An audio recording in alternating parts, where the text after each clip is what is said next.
How to turn on flashlight by tapping the back of your iPhone. Hey everyone, welcome back to the channel. If you are new here, don't forget to hit the subscribe button and turn on the notification bell to not miss any updates. So in today's video, I'm going to show you how you can use the back tap feature to easily turn on your flashlight on iPhone. Let's get started. You need to head over to your settings, then go to accessibility.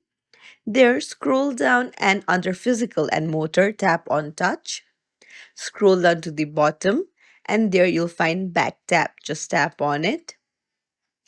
And then you can tap on double tap and you can scroll down and search for torch. So once you find torch, tap on it. Now, if you back tap your iPhone twice, the torch will turn on automatically. So it's as simple as that. If you found this tutorial helpful, don't forget to hit the thumbs up and subscribe to our channel. Thank you for watching.